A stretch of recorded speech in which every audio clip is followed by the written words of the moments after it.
This video is brought to you by Audible. Go to audible.com/polyphonic or text polyphonic to 500 to get 60% off your first 3 months.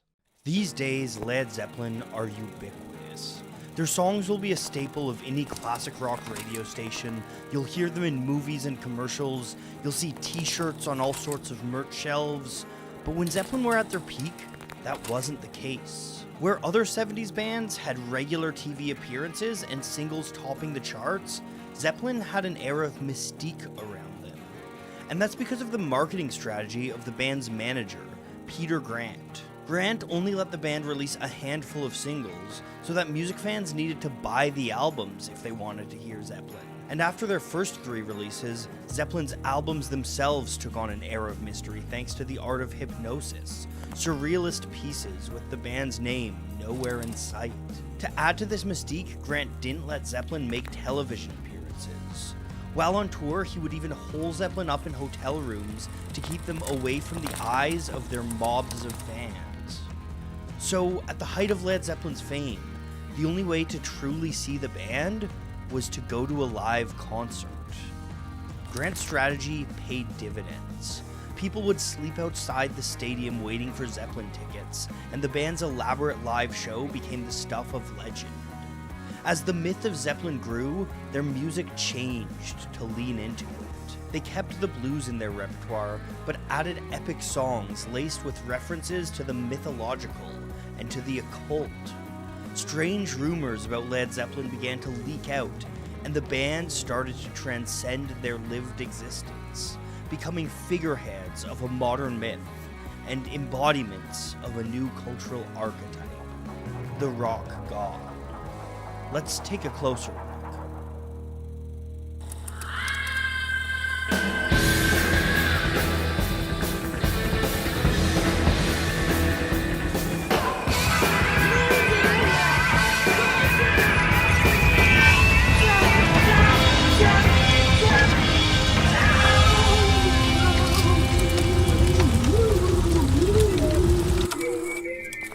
In any given human society, there are folk heroes.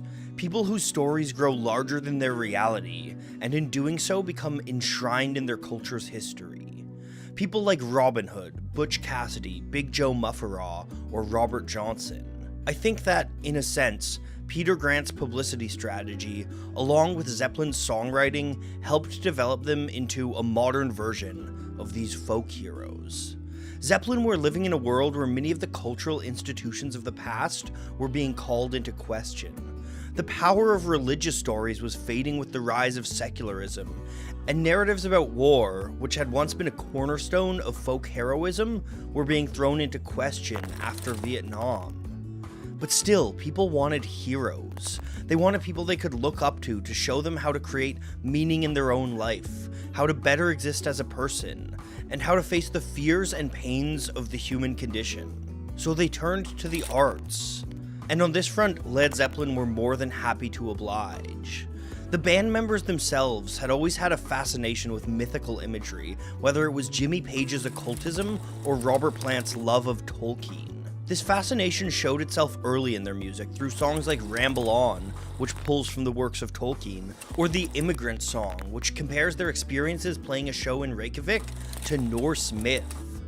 These songs helped launch Zeppelin into fame, and so they started to lean further into this mythological imagery. On their 4th album, Led Zeppelin sung about epic struggles between good and evil on Battle of Evermore. Going to California dreams of escaping to a utopian paradise, and depicts a romanticized version of Joni Mitchell as a sort of fairy queen. And then of course there's Stairway to Heaven. That song has always seemed to me to be a sort of interpretation of Joseph Campbell's hero's journey, using vague poetic imagery to describe an incredible adventure and personal growth. The smash success of Led Zeppelin 4 helped to elevate Zeppelin's mythological status. They began selling out shows to thousands of people, their concerts turning into near spiritual experiences for their most die-hard fans. And the story grew. On their next album, Zeppelin abandoned their simple album titles for something more symbolic, Houses of the Holy. In one of the more infuriating release decisions in music history, the song Houses of the Holy wasn't actually released until their next album, Physical Graffiti. But in the lyrics of that song, we can see the meaning of Zeppelin's fifth album title. The Houses of the Holy refer to the stadiums that Zeppelin played their music in, and the holy air about them when the band performed. The song rings like a sort of pagan rite, Plant singing about seduction while praising the mystical power of music. A lot of what Zeppelin were working on at this time had to do with the mythical powers of music. The album Houses of the Holy opens with The Song Remains the Same, one of my personal favorite pieces in their entire catalog. The lyrics of that song are sparse and simple, but they tell an inspiring message. As Zeppelin were touring the world, flying around on their starship, there was one constant that kept them anchored to their humanity: the music they played. Whether in California, Calcutta, or Honolulu, the song remained the same. Music itself was Zeppelin's virtue. Their love and understanding of its power to touch the soul was what raised them into this mythical status of folk hero. And as they continued to tour, they extended this metaphor. Physical Graffiti has songs like The Rover and Kashmir, which compare their constant touring life to the stories of legendary heroes going on adventures to far-off lands. This comparison becomes even more direct on Achilles' Last Stand, the epic opening track to 1976's Presence. That song was inspired by a trip that Robert Plant took through the Mediterranean after breaking his ankle in a car accident. In it, he is explicitly comparing himself to the folk hero Achilles. Now, this shouldn't exactly be a surprise. One of the great folk tales about Robert Plant has him standing on the balcony of Los Angeles' Hyatt House Hotel, shouting, "I am a golden god," out over the city below. And as far as Zeppelin's exploits go, that one is pretty tame. As Zeppelin were developing their own mythology through their music, their fans were growing that myth by spreading stories through word of mouth. Stories of legendary parties and trashed hotel rooms. Stories of sleeping with groupies and doing prodigious amounts of drugs. Stories that embodied the phrase sex, drugs, and rock and roll. And stories that gave rise to the term rock god. But of course, Zeppelin weren't gods. No matter how fantastic the music they made, and no matter the heights they reached, Led Zeppelin were simply men. And deeply flawed men at that. I want to give a content warning here. This next section is going to talk about sexual abuse, addiction, and mental illness. Over the years, stories of Zeppelin's sexual exploits have turned into a foundational piece of the rock star myth. Along with contemporaries like The Who, David Bowie, and Alice Cooper, they set the groundwork for a lifestyle that would go on to dominate 80s rock with bands like Motley Crue. In this lifestyle, the women Zeppelin slept with were either celebrated as conquests or written off as fame-chasing groupies. In reality, many of these so-called groupies were victims. Zeppelin and their contemporaries would spend a lot of their time with teenage girls. Many of these so-called baby groupies became a part of Los Angeles' Sunset Strip music scene at a shockingly young age, developing their own sort of following around them and getting positive press in music publications like Cream. There was even a short-lived magazine called Star that dedicated itself to chronicling the lives of these groupies and giving tips to young girls that would want to take on the lifestyle. Some of the most famous of these groupies include Sable Starr, who allegedly got her start in the scene at just 11 years old. And then, of course, there's Laurie Maddox. Maddox was a baby groupie at the time of Zeppelin's peak and has been open about her experiences since. In a piece for Thrillist, Maddox describes losing her virginity to David Bowie at the age of 14. "I was an innocent girl, but the way it happened was so beautiful. I remember him looking like a god and having me over a table. Who wouldn't want to lose their virginity to David Bowie?" It's worth noting that others from the time have disputed Maddox's timelines with Bowie, but her extended relationship with Jimmy Page is clearly documented.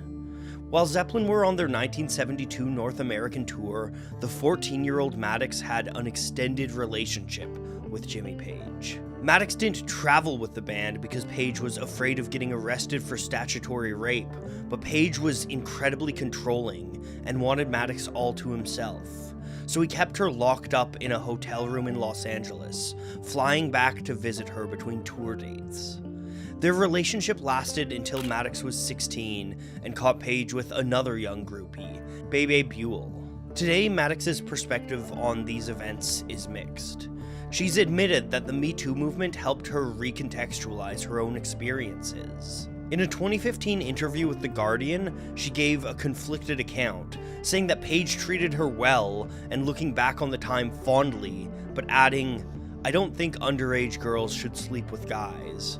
I wouldn't want this for anybody's daughter." And regardless of how much Maddox might have wanted Page as a teenager, there could have never been consent in that relationship. Roxana Shirazi, herself a former groupie, explains this in her book, The Last Living Slut. It is never possible to have full agency. From the outset, the power structure is not equal. They're famous, and unless you're famous yourself, you're not on the same plane. It's fundamentally impossible for a teenager to have a healthy sexual relationship with somebody that they view as a literal living god. And this is where the mythologizing of Led Zeppelin takes its dark turn. When people view the band as gods, they're not going to hold them accountable in the same way.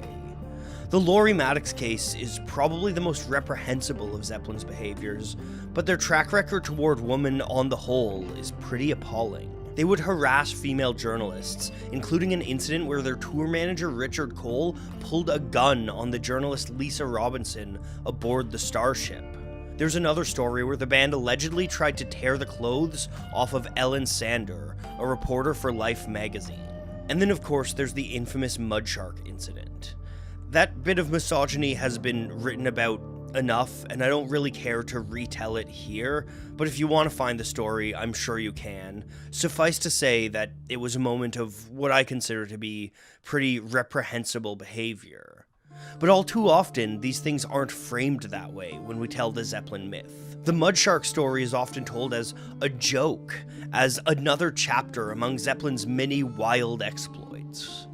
I can't say for sure what actually happened in these stories, but if there's an iota of truth to them, they read less like a fun adventure and more like stories of rich, famous men exploiting and assaulting women who loved their art deeply. Seeing as a lot of this is speculation, it's hard to know exactly how much falls on each individual band member. Robert Plant told Vanity Fair that most of the stories were actually their road crew making a mess and covering it with their name. But there's also photographic evidence of Robert Plant hanging out with teenage girls on the Sunset Strip. And there are some things we know for sure. We know that Jimmy Page had an extended relationship with a minor, and we know that his bandmates seemingly did nothing to stop that. We also know the stories of John Bonham, a man with a harrowing alcohol addiction. So much so that he became known as the Beast when he drank, because of the way he would go into blind rages, seemingly at the drop of a hat. And we know that to this day, Zeppelin haven't really seemed to publicly show any sense of remorse or regret over the people they harmed. So what do we do with all of this? I think the temptation is to say, separate the art from the artist and leave it at that. Chances are some of you in the comments are already saying this, and maybe some of the time that alone is enough. But what do you do when the artist's lifestyle is so directly present in the art, and when the art so directly enables the artist's lifestyle? So much of Zeppelin's music is overtly about sex. The song Sick Again is even about Laurie Maddox specifically and mentions her age in the lyrics. Zeppelin's music created a narrative that they are sexual idols and rock gods, and that narrative enabled toxic behavior. And that legacy runs beyond the band themselves and onto the next generation of musicians. Now, like with our previous discussions, Zeppelin aren't entirely to blame here. Zeppelin were part of a broader culture that celebrated this behavior. And a lot of Zeppelin's exploits came down to the fact that Peter Grant drove them to very harsh working conditions. They were locked in hotel rooms and fed drugs and alcohol constantly. John Bonham was a deeply anxious person who was always homesick and deathly afraid of flying. His lifestyle fed into his addiction to alcohol and eventually brought about his death at just 32 years old. So there are tragic aspects to Zeppelin, and in a lot of ways they were trapped by circumstance. But unlike our conversations about art theft and cultural appropriation, I don't think that those circumstances give Zeppelin any sort of pass on this behavior. The reality is that Led Zeppelin broadly, and Jimmy Page specifically, abused their power.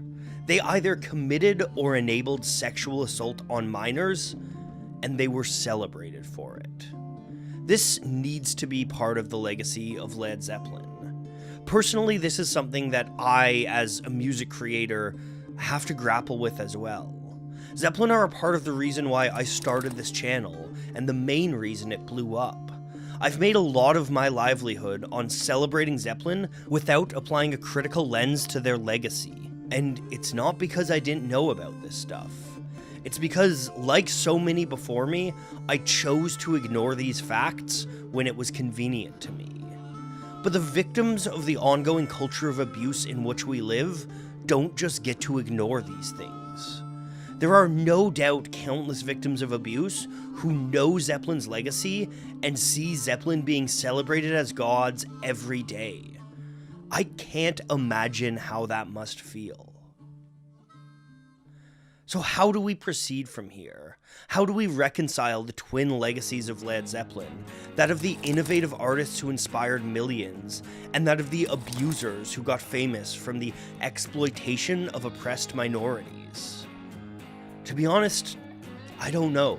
I was hoping I might have some better idea of how to deal with some of this stuff by the end of this series, but I just don't. Whether it's Led Zeppelin, David Bowie, Michael Jackson, or any of these artists with complicated legacies, I don't think the answer can be just to not listen to the music.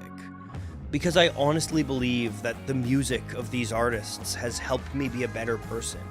It's helped me understand what it means to be human, and helped me strive to love the beauty in life. That's going to be true regardless of who the band were as people. In that sense, at least, I guess there is a separation between art and artist in my mind, and I really can't help that. I'm sure that there's people out there that don't listen to Led Zeppelin because of this, and frankly, I think that's admirable.